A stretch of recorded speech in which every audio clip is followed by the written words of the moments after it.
Good afternoon and welcome to the City Club of Cleveland. My name is Paul Harrison. I'm president of the City Club's Board of Directors.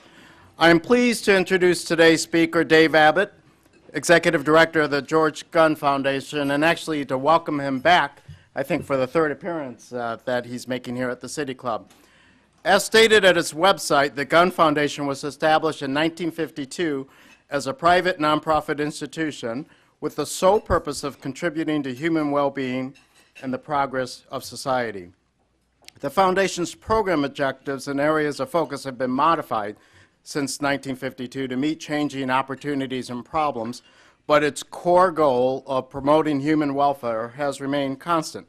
Now, some numbers help illustrate how the Foundation has furthered its core goal. Since 1952, the Foundation has made grants totaling in excess of $586 million. This past February, the Foundation approved 59 grants totaling $4,149,761. Not sure if there were any cents after that, but that's a lot of money. For arts, economic development, education, the environment, human services, and special commitments. Our speaker became executive director of the Gunn Foundation in 2003, and by way of brief biographical background, Mr. Abbott earned his Bachelor of Arts degree in political science from Denison University, a master's in journalism from Columbia University, and a law degree from Harvard Law School. Prior to assuming the lead position at the Gunn Foundation, he held a number of high-profile leadership positions in Cleveland, serving as president of University Circle Incorporated, executive director of the Rock and Roll Hall of Fame and Museum, executive director of the Cleveland Bicentennial Commission, and Cuyahoga County Administrator. Now, I noted his master's in journalism from Columbia and would add that early in his career he worked as a reporter for the Cleveland Plain Dealer. Mr. Abbott will speak today about regionalism, a topic near and dear to him and to the Gunn Foundation. He served as the second chairman of the Fund for Our Economic Future, a collaborative philanthropic effort to strengthen Northeast Ohio's economic competitiveness. And in an interview late last year with the Cleveland Plain Dealer, he expressed his viewpoint on the subject, and I'm quoting, "Having so many local governments costs us a lot of money and makes it hard to compete in the world because we have such an incoherent voice," end quote. Finally, I would like to note that in addition to being a respected leader in Greater Cleveland, Mr. Abbott has been a friend and supporter of the City Club of Cleveland, which of course we know is the nation's longest continuous operating free speech forum in its 101st year of existence and counting. It's a family affair, as his spouse, Jan Roller, is a past president and continues to be a strong supporter of the City Club. So with that, I'm pleased to introduce Dave Abbott, Executive Director of the Gunn Foundation.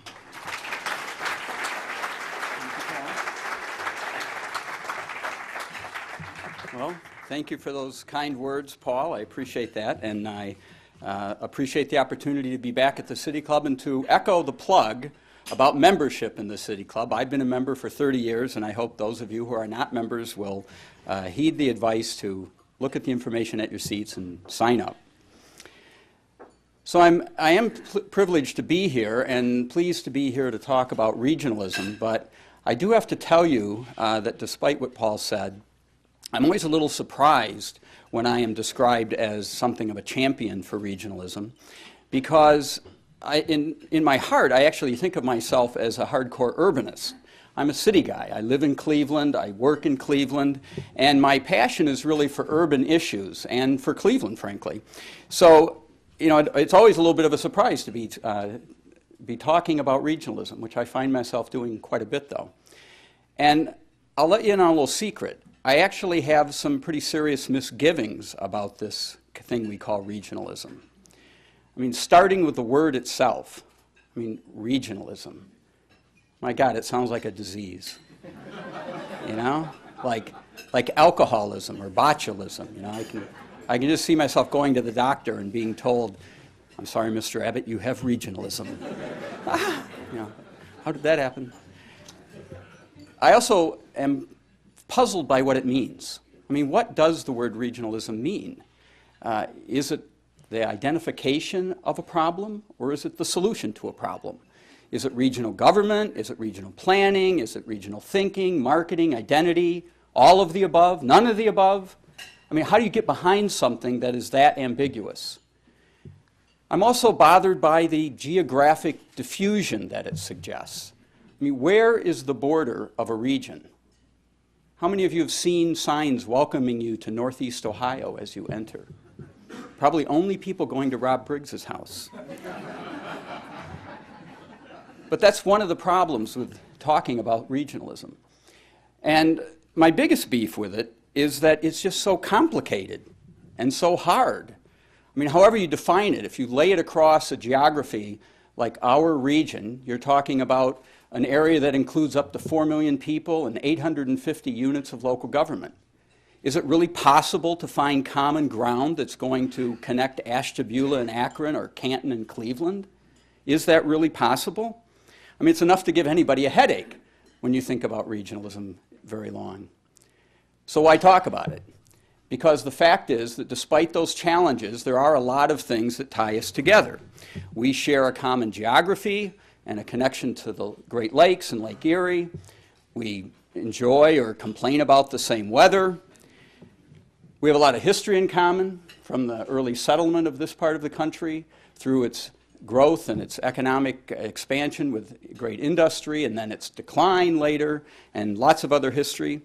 We're connected by the local news we consume, because local news is really regional news, and so we hear stories about our neighbors, and so we have some sense of that and some connection through that. And we're generally connected through our love of Cleveland sports teams, or maybe our misery associated with Cleveland sports teams. But we do love sports in Northeast Ohio, and that passion includes the fact that Canton is the home of where professional organized football began. But most importantly, we're connected by the fact that many of the issues we care about cannot be confined by the geographic and political boundaries that we live within.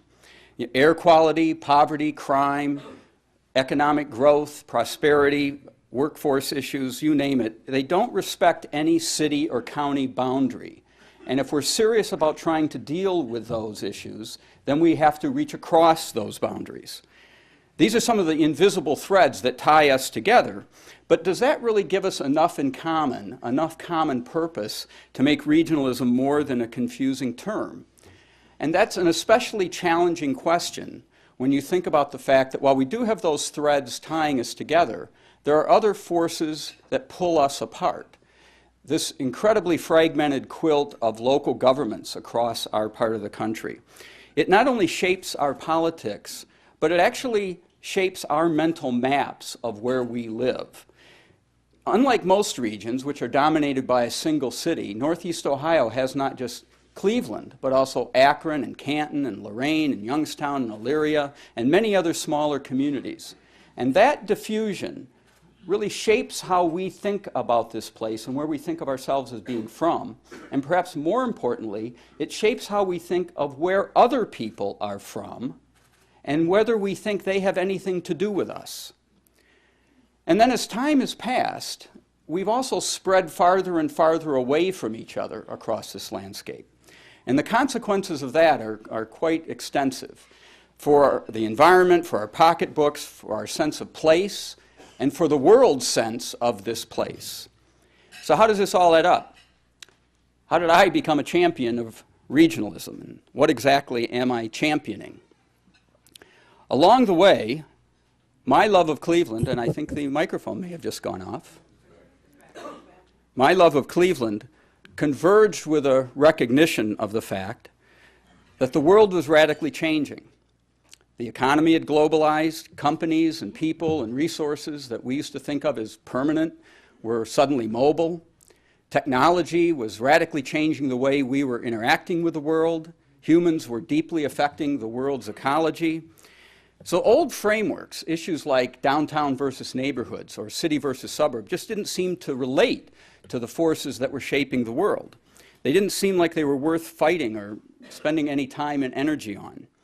And with that insight came the recognition that what we really have in common, what really ties us together, is a shared economic and political reality. And the economic reality is that while cities and counties and states and nations are important in ways, they don't have their own economies. Regions do, not those other political entities. And when you look hard at the world economy, what you see are regions competing with each other. That's where firms and entrepreneurs and resources and talent and sort of come together. They create natural markets that have regional form and regional shape. Cities, counties, states don't have natural markets. They're the product of long ago political decisions. And in fact, nations don't really even have economies either. In the words of a recent Brookings Institution book, there is in essence no American or Chinese or German or Brazilian economy. Rather, a national economy is a network of metropolitan economies. And then there's also this political reality in this country. And that is that regions are largely on their own. There's so much partisanship and resource constraint, especially at the national level, that large parts of the federal government are virtually dysfunctional. And many states are also constrained in their resources. And I don't think this is a good thing, but it does mean that regions are effectively on their own in many respects. And that is also an opportunity. It gives regions the opportunity to act and to lead in new ways. And we're more important in that scheme of things because we are used to working together in a less partisan way. You know, we're used to working together face to face on real issues, and so we are more pragmatic because we simply have to be. And that sort of inversion of the power dynamic that we're used to, with regions playing a greater role and the federal and state governments a lesser one, is an opportunity for us. Regions can lead. But when regions act and when they lead, that creates competition. And it's competition, more than anything else, that ties us together. The recognition that the forces of global competition put us all on the same team, even if we don't know it, even if we don't realize it. We may not even like it, but we are all on the same team. And so I came to understand that if I honestly loved Cleveland, then I had to be engaged in working to advance the regional economy, because Cleveland simply doesn't have its own. And indeed, I would argue that any organization or individual who professes a dedication to a particular place in our region, any community, if they do not engage deeply and seriously about our shared regional future, then they're failing in that affection. But what does it mean to be on the same team? For one thing, it means that we're all affected by the fate of the region as a whole. And if the children of Elyria or Barberton or Warren are not achieving educational success, we are all affected because then our labor pool is not what employers will need. And employers will tell you that skilled workers are the most important factor in their ability to compete economically. But by the same token, if the children of Cleveland are doing better because they're now in a radically transformed school system, one that's now even attracting suburbanites, and this is really happening, then we're all better off because the labor pool is deepened. But the harsh reality is that no community in our region is a master of its own destiny. We are all linked. And that might be hard for somebody in a prosperous community, like say Westlake or Hudson, to grasp and to accept. But if we as a region fall short in having the kind of vibrant, authentic, urban, diverse places that disproportionately attract young talent, then the parents in Westlake and in Hudson and elsewhere are going to watch their children go to places that do offer those kinds of opportunities and those kinds of places. And I can speak from personal experience about this. I have 3 sons in their 20s, and they're living in New York City, Shanghai, and Chicago, not, I am sorry to say, in Cleveland. And we sometimes console ourselves that our children will return here when they start to make families. And that sometimes is true, but I think this generation is quite a bit different from previous ones. At surprising rates, they are avoiding getting driver's licenses, and they are going to places that invest heavily in walkability and in bike lanes and in transit, and it's those kinds of places where they want to be. And so if we really want them back, we have to compete for them on their terms. And that points up another truth about what it means to be on the same regional team. Just like every sports team has certain players that are more valuable than others, not every place in Northeast Ohio is equal. Some places are job engines and magnets for creative talent. And at the top of the list are core cities, especially Cleveland and Akron. But within the region, there are smaller geographies that are also key to our ability to compete. Places like the Akron Biomedical Corridor, the downtowns of Cleveland and Akron, and increasingly Youngstown, University Circle, Oberlin, Ohio City, and many others. Every one of us, no matter where we live in our region, has a stake in the success of those places because of what they mean for our regional economy. We need to cheer them on, and we need to, beyond that, we need to do more to invest in them. We need to see that they are successful because of our stake in them. All of these are aspects of what it means to be on the same regional team. And it's the reality of us as a team in intense global competition that is the essence, the very heart of regionalism.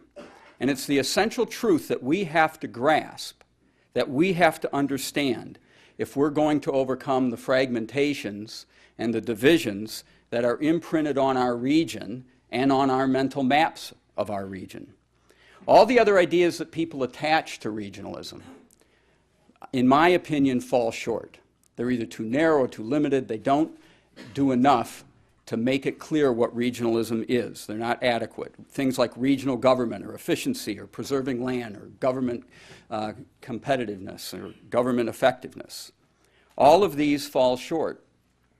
And frankly, I think they kind of turn regionalism upside down because what those things are really are the playbook, but they're not the team. And if regionalism is to make any sense, it's first and foremost about us as a team. But we do, of course, have to act. We do have to compete in the world. And so we must take action. So what plays ought we to run? What should we be doing to compete? And then not just to compete, but to win. And the first thing that most people think of is some form of regional government. But I think that's just too limited and, frankly, too threatening. It's just too hard for most people to get their heads around. It's a conversation stopper for most people. And it keeps coming up, though. Here's a story from the front page of the Cleveland Press in 1933 about a proposal to merge all 56 governments in Cuyahoga County at the time into one municipality. Well, we know what happened with that. And with all the subsequent proposals along those lines to merge governments. And even small efforts at consolidating governments in our communities have not gone anywhere. Recently, there were several east side of Cuyahoga County suburbs that looked at very hard the possibility of merging, and that idea eventually died out. And currently, there's talk of merging Cleveland and East Cleveland. And speaking as one resident of Cleveland, I think it's an idea that makes a lot of sense. In fact, I think it's a kind of a no-brainer. But parochial views and parochial thinking may in fact kill that idea. But even if it were to succeed, it would be only the most minor step in the direction of a regional team.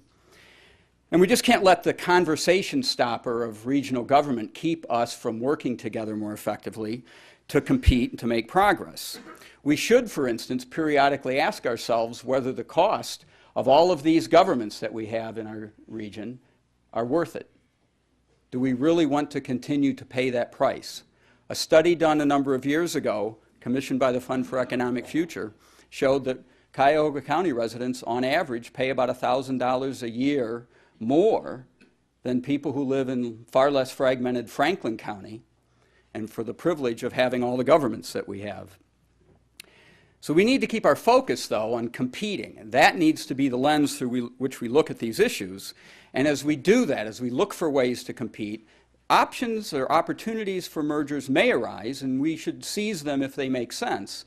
But what we should be doing is, in my opinion, spending our energy and our resources where it makes more sense, where it will have a better chance of impact in the short term, and that's pushing government to look for every possibility of collaboration, of consolidating services, of every policy that will help to make government a more effective part of our team. I think it's unlikely that we're ever going to be unified in any kind of governmental sense, but we must find ways to act unified. And that goes far beyond the role of government, of course, but it certainly includes government. One local elected leader, Mayor Brad Sellers of Warrensville Heights, recently said, "If Northeast Ohio stays on its current course, our communities will face unrelenting fiscal challenges in the years ahead." He was quoted to that effect in Vibrant Northeast Ohio 2040, the report of the Northeast Ohio Sustainable Communities Consortium. Its staff leader, Hunter Morrison, is here. This group of regional leaders spent many years studying the ways in which we spread out across our landscape, and their report portrays in great detail the consequences of our having done that. Among them are, without increasing in population, we have doubled the amount of developed land in Northeast Ohio over the last half century. And that outward movement has accelerated the abandonment of properties in older communities, saddling us with enormous fiscal and social costs. It has massively increased our tax bills as we have built new infrastructure, roads and sewers and schools, to reach out to those places, while we still have to maintain the older infrastructure and pay for that. It's consumed farmland and other green space with the consequent costs for the environment. And it means that more of us are spending time in cars, with the impact that that has on our pocketbooks, on our individual health, and on the environment. And on top of that, it makes our place, our region, less appealing to that talent that we need to fuel our economy that is attracted to vibrant urban places. And according to data gathered by Vibrant Northeast Ohio, if current development trends continue, by 2040, the wealthiest county in the region today will be worse off, financially speaking, than the weakest county today. And every resident of our region really needs to go online and look up Vibrant Northeast Ohio 2040 and familiarize yourself with it. Because in addition to this diagnosis, it also lays out scenarios for how we could deal with these challenges, or frankly, what happens if we don't deal with them. Now, we all make individual choices about where to live, where to work, where to play, where to invest, and they either do or do not have an impact on our competitiveness. But it's important to remember that our region didn't end up this way or get this way simply because of these countless individual decisions. These decisions, over time, in fact, have been aided and subsidized by a whole host of government policies and programs, in energy programs, in tax codes, in transportation spending, and more. And as citizens, we have either explicitly or implicitly endorsed those policies. Vibrant Northeast Ohio challenges us to think about ways to recognize that fact, but also to advocate for a more balanced approach that enables a broader range of choices that would help us achieve a better future. We as a team need to do likewise. So Vibrant Northeast Ohio suggests a number of plays from the playbook that we could run as a region, not just as goals of themselves for greater efficiency, but rather as ways to help us compete in the global economy. Things like insisting that a greater share of our tax dollars are spent on public transportation instead of roads, demanding that we fix our existing infrastructure before we build more new infrastructure that helps fuel the outmigration that makes us a less appealing place and undermines some of our, in effect, best players on our team. Finding some way for us to come together to think about how we might share new tax revenue from new development as a way to try to cut down on the poaching that currently exists from one community to others. And also about thinking about how we might develop land use planning across our region to control the direction in which we have been moving for the last several decades. Now, it's entirely up to us to decide what we do about this. There's no government that's going to be able to tell us or could tell us what to do. So I hope this report starts a conversation among us and among organizations and among transportation planning groups about what we ought to do. And every one of those deliberations needs to be through the lens of how these decisions help us compete in the world. That's the test that they need to be applied to. And competing more effectively was really the impetus behind the formation of the Fund for Economic Future almost a decade ago. And it was a group of foundations coming together because we could see the stress that the economic challenges of our region were forcing onto people, onto the organizations, onto communities, onto the nonprofits that we fund. And we simply wanted to try to find a way to make a greater difference, to try to help deal with those challenges. And so we formed this fund and pooled money, and over the last decade we have raised and deployed about $100 million to leverage change. But philanthropy, even when acting as a collective force, can only do so much. And we acknowledge the greater role that business and government play in this domain. And we've been hard at work with them over the last several years. Since the state created Jobs Ohio and divided the state up into regions and called for a regional economic competitiveness plans. So we have been working on that strategy, and our regional economic competitiveness strategy is still a work in progress, but we have been coming along. Bill Christopher, the retired Alcoa executive, led that effort for more than a year, and now Tim Timken, chairman of the Timken Company, and I co-chair it. And we are focusing with many, many other people on the issues that are most important to our regional economy. Issues like entrepreneurship and business retention and expansion, and business attraction, inclusion, educational attainment, workforce, and others. And we are also working under the guidance of Jim Clay from the Westfield Companies, who is leading a group to take these substantive efforts and to figure out how we should organize ourselves regionally to have the greatest impact. And it's our hope that in the not too distant future we will be able to roll out the framework for this competitiveness strategy. When we do, it won't be fully formed, but it will certainly say that business and philanthropy and government must join forces in an intentional and coordinated and integrated way to maximize our region's competitiveness posture. We know we can do better than we have, and we in fact must do better than we have, because for all the work that has been done over the last decade and the progress that has been made, we still are behind the curve nationally.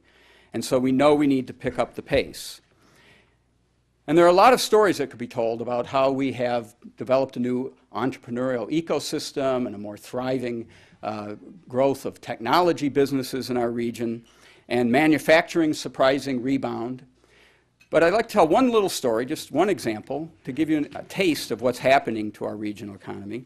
Down the road in Kent, there's a company called Kent Displays that's an innovator with liquid crystal display products, including this one. This is what they call a boogie board. And they've sold millions of these across the world. It's kind of like an electronic Etch-a-Sketch. And you can write on it, and then you press the button, and you erase it, and you start over.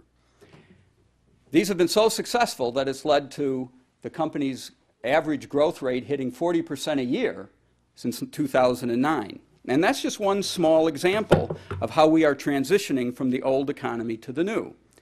And the regional competitiveness strategy is going to urge us to focus on our regional strengths.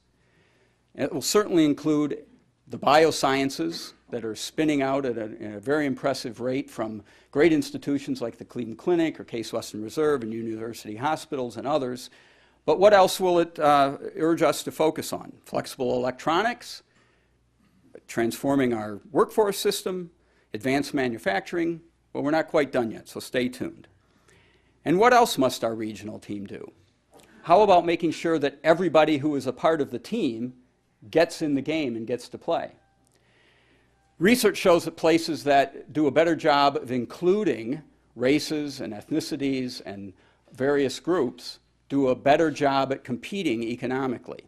And that only makes sense when you think of us as a team, because our team simply isn't going to perform as well if some of our teammates are not able to play, if they're less well off, if they are hurting. So we need to find ways to change that, and that's why the regional competitiveness strategy work is insisting that this be integrated through the strategy and not just be a sidecar effort or an afterthought. And you might ask, why isn't that work being fueled by a sense of fairness or equity or justice? And it is to an extent, and it should be. And I would like to paraphrase Albert Camus, I should like to love my region and still love justice. But I've been around long enough to know that the pocketbook and self-interest tend to be better motivators than other things. And so if we get to the same result, if we get to a team where everybody is included and everybody gets to play, and we get there because of enlightened self-interest, I will happily accept that. Now, this business philanthropy partnership is an unusual effort and would not have happened a decade ago. And it's a story worth telling because it's an example of what regionalism is about. It's not about eliminating government boundaries. It's about reaching across those boundaries and forming a team and competing as part of a global team, a global competitiveness team. That's the true meaning of regionalism. And there are many ways for all of us to engage in that kind of work, by increasing our own education and skills and by helping those who need help to increase theirs, by learning about Vibrant Northeast Ohio 2040 and becoming an advocate for policies that pull us together instead of driving us apart, by holding politicians accountable for a standard of regional teamwork, but one that recognizes that some places are more important to all of us. So our work's cut out for us, and it's never going to end. And we have to face it and engage the world with a winning attitude. I was really taken a number of years ago by Tom Friedman's description in his great book, The World is Flat, about the difference between unsuccessful places and successful places. Unsuccessful places, he wrote, have more memories than dreams. Successful places have more dreams than memories. And I love history, but I sometimes think that we spend way too much time around here reflecting on our past glories and trying to recapture them instead of forging a new future. That's what we need to do. And we will win that future when we learn again to love competition, the thrill of it, the urgency of it, and that we tackle it together. I mean, we're a place, as I said, that loves sports, and we all know that. And we need to think of economic competition almost like a sport. But it's not a one-time thing, it's a 24/7 game, and it's sometimes painful, but it's absolutely vital. And our competition is right outside that door right now trying to beat us. And so we need to recognize the urgency of it and get to it. And whenever I think of that, I'm reminded of a story about a teacher who was instructing her class on antonyms. And she asked the class, does anyone know the opposite of sadness? And a little girl answered, happiness. And then she said, what's the opposite of hate? And a little boy said, love. And she said, what's the opposite of woe? And the little boy said, giddy up. Come on, team, giddy up.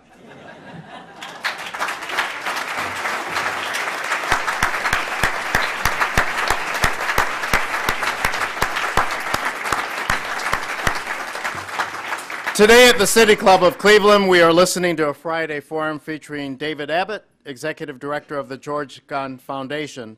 We'll return to our speaker momentarily for our traditional City Club question and answer period, and would ask you to start formulating your questions now and try to keep them short and to the point so we can get a lot of them in.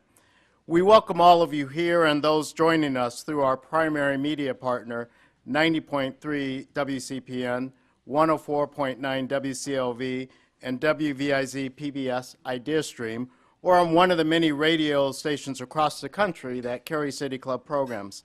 Television broadcasts of the City Club are made possible by Cleveland State University and PNC, and our live webcasts are supported by the University of Akron. 1 week from today, Friday, May 2nd, the City Club welcomes Roberta Kaplan, the lead lawyer in the Supreme Court case that overturned the Defense of Marriage Act. That should be quite a program. For more information about our upcoming forums, to make a reservation or to order a CD or DVD of today's program, please refer to our website, www.cityclub.org. Today, we welcome guests at tables hosted by Baker and Hostetler, the George Gunn Foundation, Cleveland Neighborhood Progress, the Fund for Our Economic Future, Mead and More, PNC, and Ohio City Incorporated. We thank all of you for your support. We also welcome students to today's program. Student participation is made possible by a generous gift from the Loeb Foundation. Joining us today are students from Shaw High School and Horizon Academy, and I'd ask you to stand and be recognized.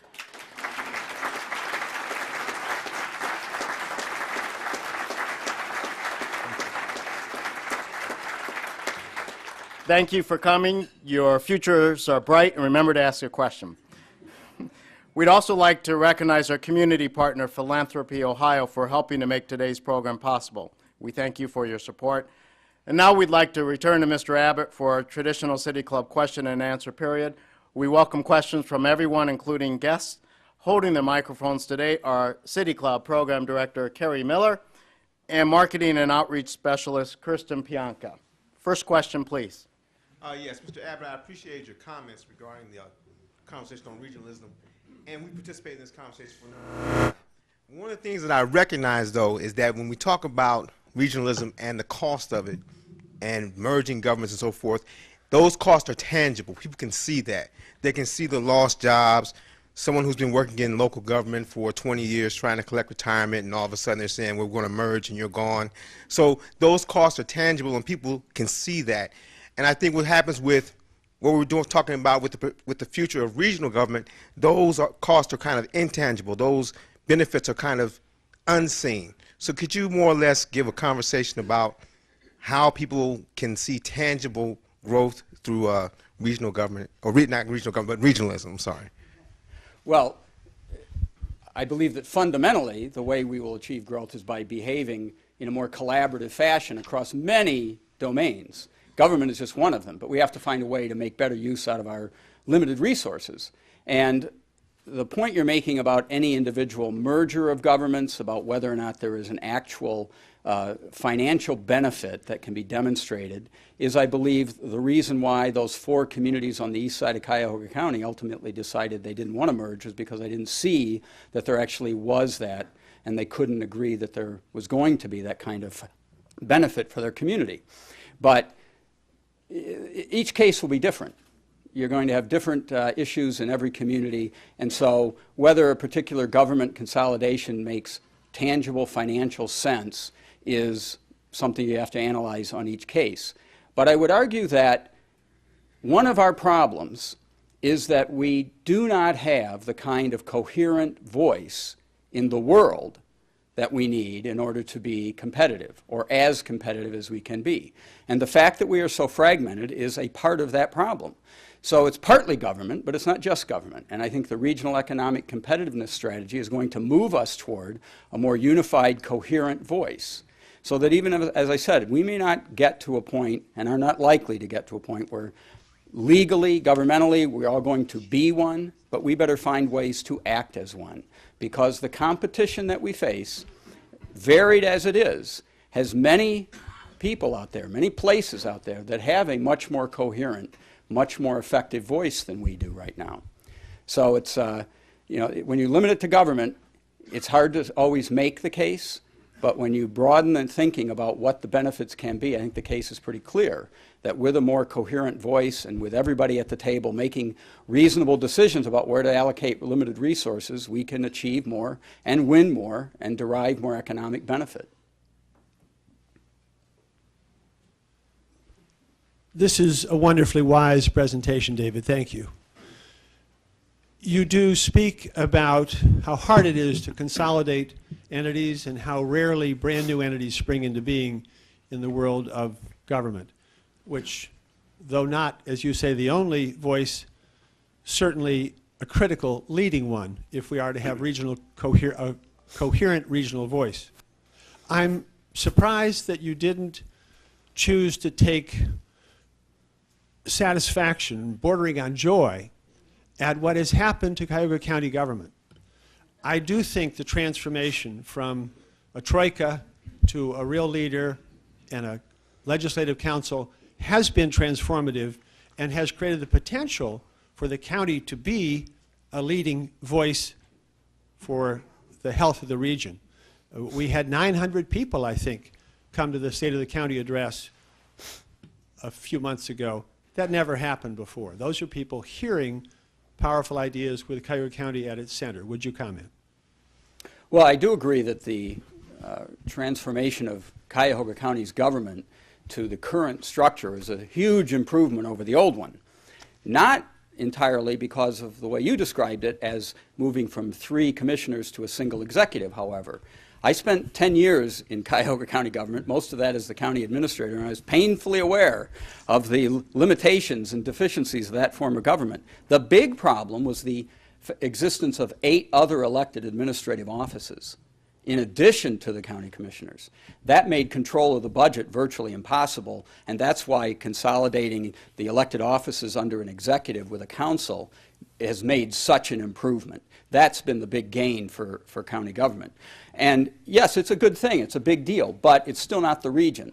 Cuyahoga County is not synonymous with Northeast Ohio, and although it's the biggest county, I would hope other counties might follow suit and would see that there is value in running a much more efficient and effective form of government, because county government is in Ohio is a very archaic, convoluted, inefficient form of government. And the existence of so many county governments in our region is part of our challenge. So that's why I didn't call it out as a big issue, because it's still sub-regional in its impact. Important? Absolutely. But it's still not as far as we need to go.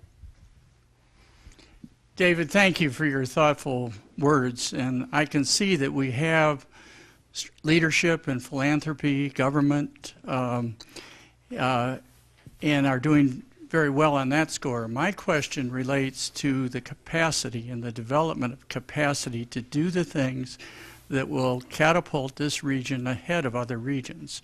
I agree with your comments about competition, and I think we're in a deathly competition in this world. And so how are we going to get there? How are we going to develop the capacity to do what needs to be done? We're going to do it by coming together. I mean, that's what the competitiveness strategy needs to articulate, is at least as far as we can take it so far, it's been focused on on business and on philanthropy, and government to a limited extent, but we know we need to broaden that.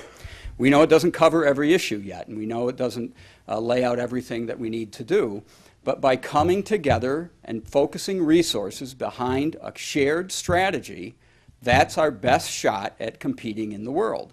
And the capacity has to follow the strategy. I mean, you don't go out and just build capacity for an unformulated approach. We need the approach, and then we will develop the capacity that we need in order to execute on it. Now, that's not to say that we will have all the resources that we would like, or that we will be able to develop all the capacity. It's not likely that we will. That's where hard choices have to be made about what the highest priorities are and where we should allocate our resources, both human and financial. But that's the process that those of us who have been engaged in it truly believe has the potential for the greatest impact. And it can't stop with just this regional economic competitiveness strategy. It has to be syndicated among all of us in Northeast Ohio. Everybody has to see their place in how they play a role in this team and help advance it and advance that strategy collectively. It's a lot of work, and I want to reiterate the fact it's never going to end. Even if we became the world's leading regional economy tomorrow, we wouldn't stop competing any more than the winner of the Super Bowl stops trying to win the next one. And we need to incorporate that into our thinking, because I think that too many of us still are reflecting the kind of cultural DNA that we acquired over many decades that extends back to a time when other entrepreneurial business people and other leaders generated enormous wealth for this community and for this region. And then we kind of got lazy. We didn't keep that finely tuned. And so we didn't catch the decline that came up and got us. And so now we're fighting back. Well, we need to reinstill that notion that this is competitive and that we all have to be a part of it and that it's never going to end. And when we embrace that outlook That's when we'll have the capacity to execute effectively on the strategy. Dave, this question is a little bit away from regionalism, but you are the head of the George Gunn Foundation, a very prominent philanthropy in Cleveland, and therefore I want to ask you a question about the general subject of gifts to philanthropy.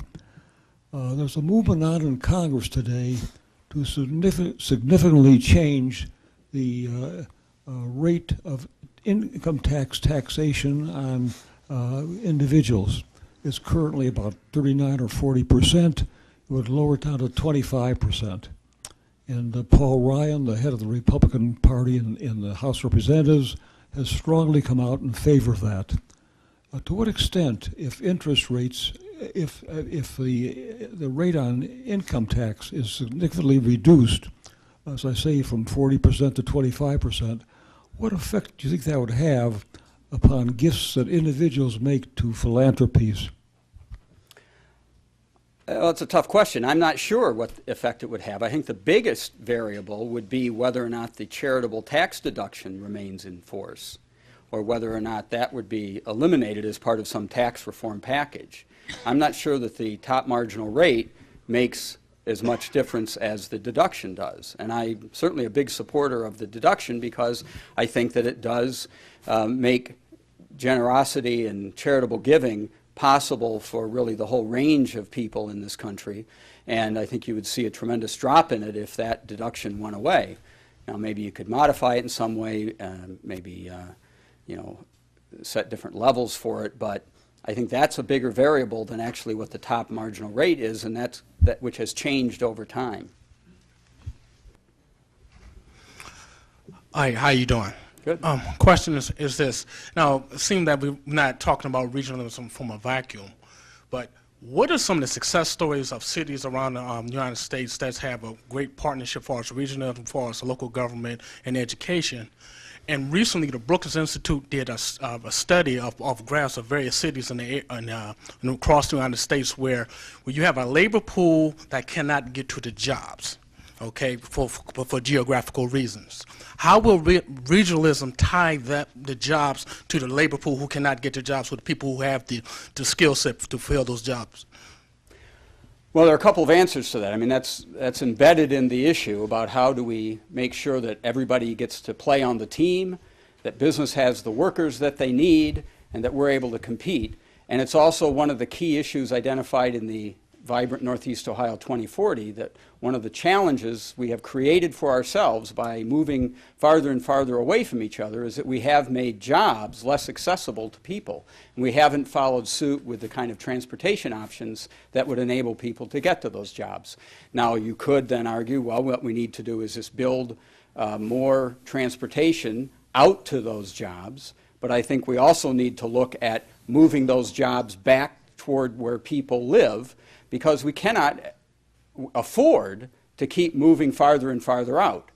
We're imposing tremendous costs, not just financial costs, but environmental and social costs on ourselves to do that, and we're making ourselves less attractive and less competitive when we do that. So I really believe we have to find ways to try to do both in a sense. We can't ignore the fact that there are many jobs in farther flung parts of our region and that people need to get to them. But we also have to be advocates for policies that don't just fuel the growth in that direction, but bring it back into compact form, into our core cities, closer to our core cities, closer to where people live, and closer to where they're able to get to work.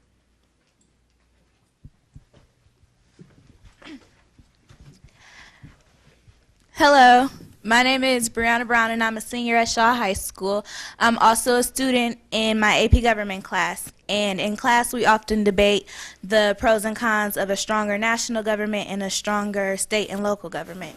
Do you think a stronger national government or a stronger local government would help regions become more economically and educationally advanced?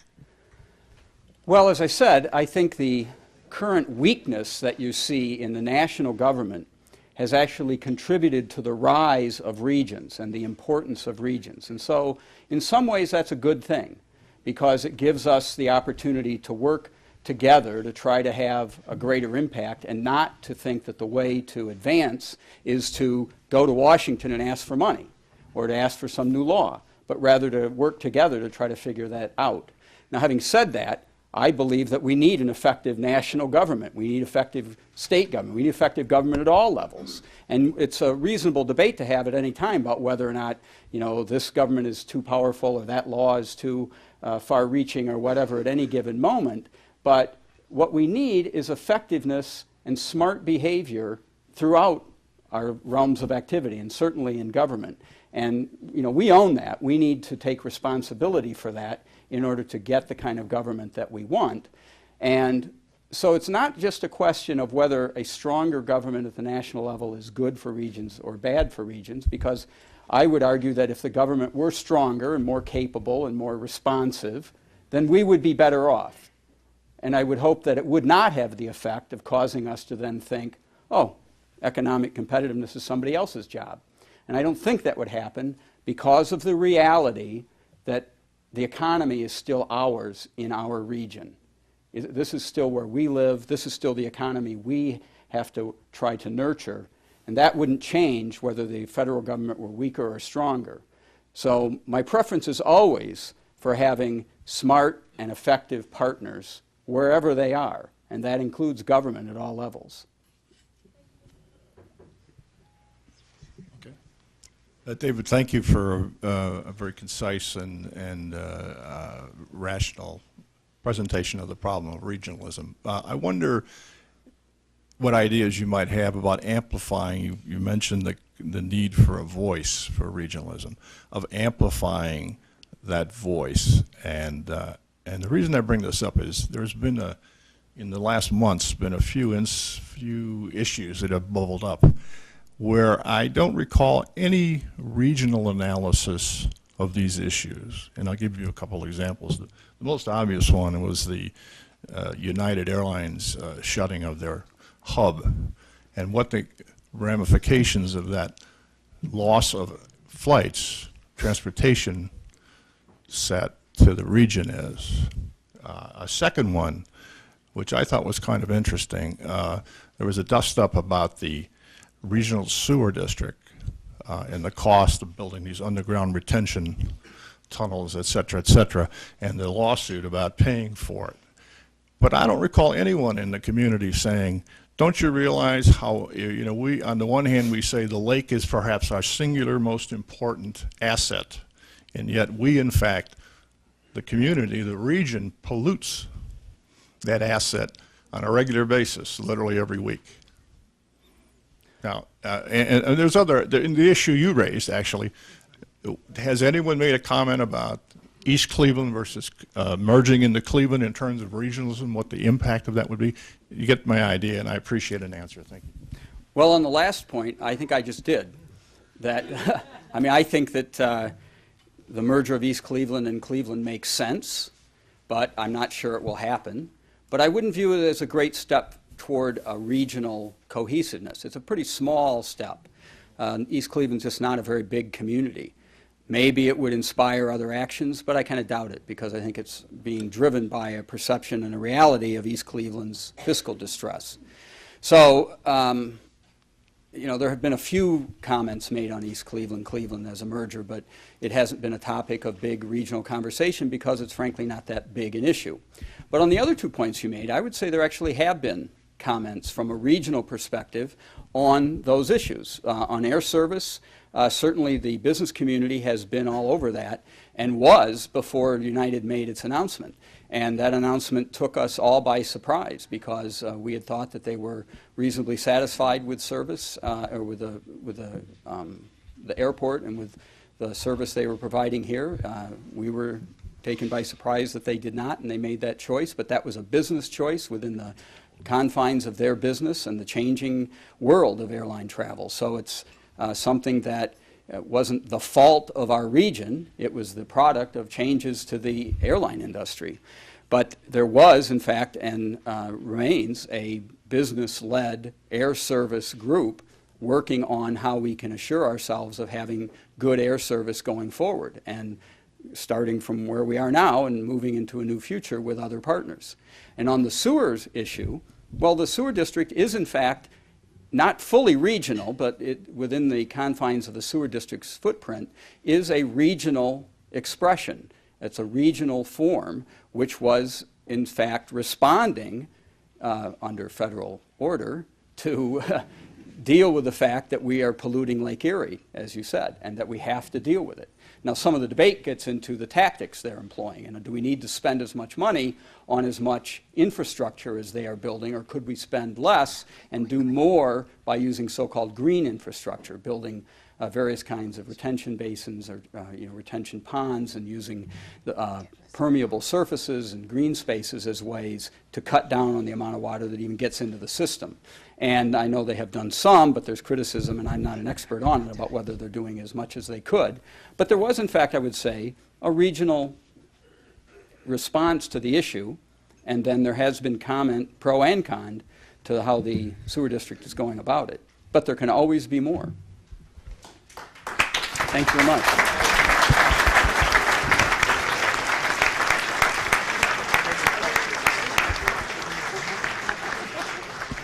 Thank you, David. We had more questions queued up. Unfortunately, we didn't have enough time to get to all of them. But thank you, everyone, for attending. Thank you very much for your remarks. Ladies and gentlemen, this forum is now adjourned.